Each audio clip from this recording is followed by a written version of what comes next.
The rain came down in sheets, soaking a Pokemon trainer named Hilda to the bone as she sprinted through the forest path. Her boots splashed in muddy puddles, her sidelocks clinging to her cheeks beneath her cap. She clutched her bag tightly, knuckles white, teeth clicking a frantic rhythm. Thunder boomed overhead like a giant's angry roar.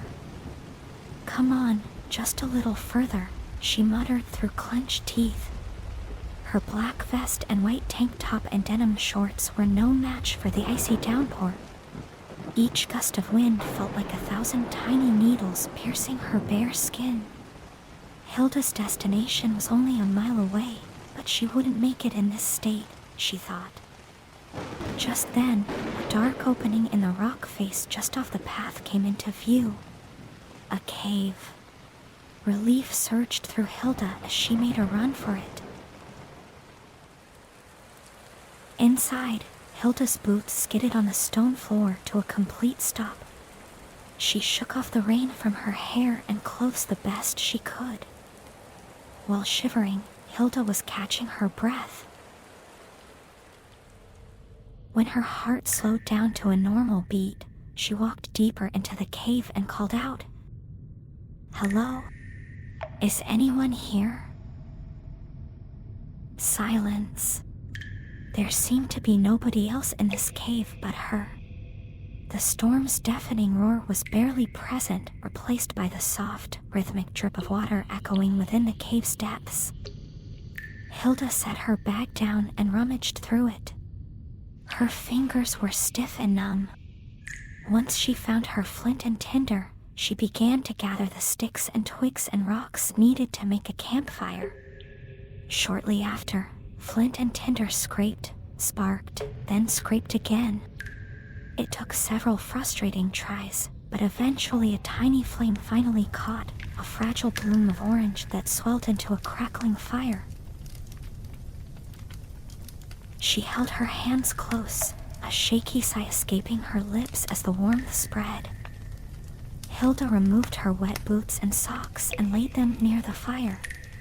She then laid her cap down next to her bag. Now situated, she could sit close to the flame. But her clothes still clung damply to her skin. Despite receiving the fire's warmth with her hands and rubbing her bare arms every now and again, she couldn't shake off the cold.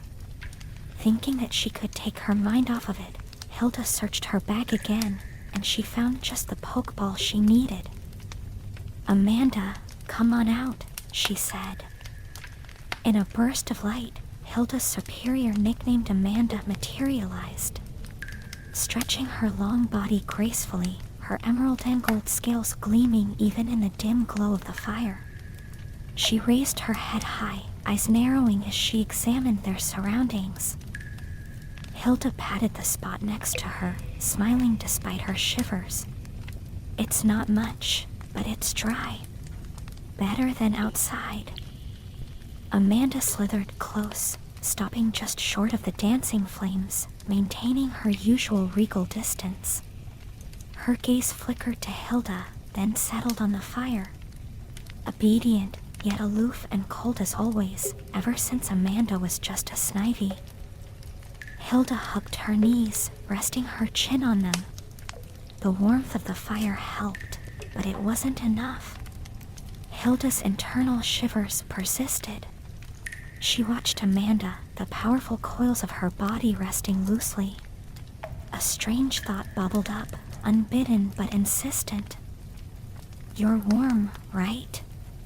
Hilda asked. Probably warmer than this fire, she almost laughed at herself. Then her blue eyes met Amanda's crimson gaze. "Could you maybe coil around me?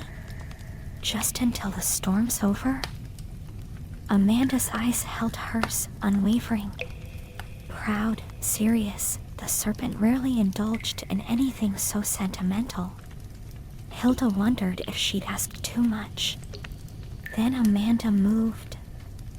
With slow, deliberate grace, she slid forward. Her smooth coils encircled Hilda, one after another. The first settled firmly around her legs, another around her waist, and then another around her arms just below her shoulders.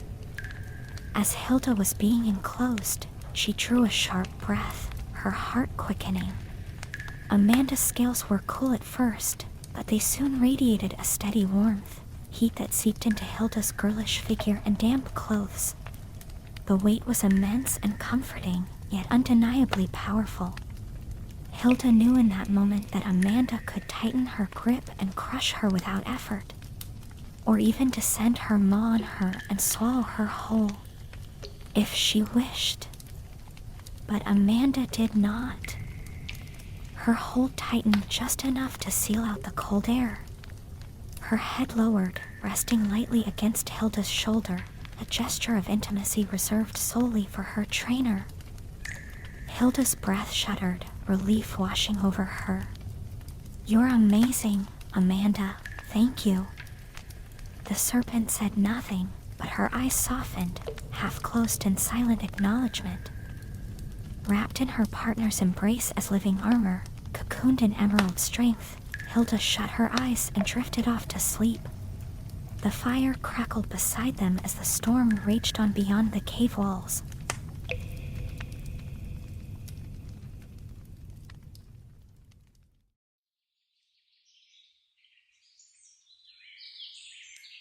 Morning came softly.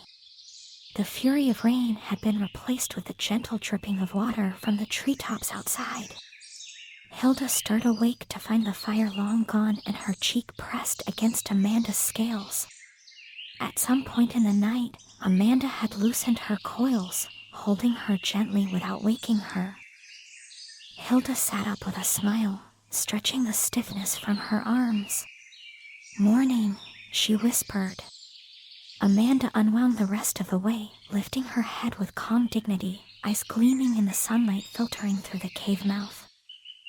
With all her clothes dry, Hilda put her socks back on her feet and laced up her boots.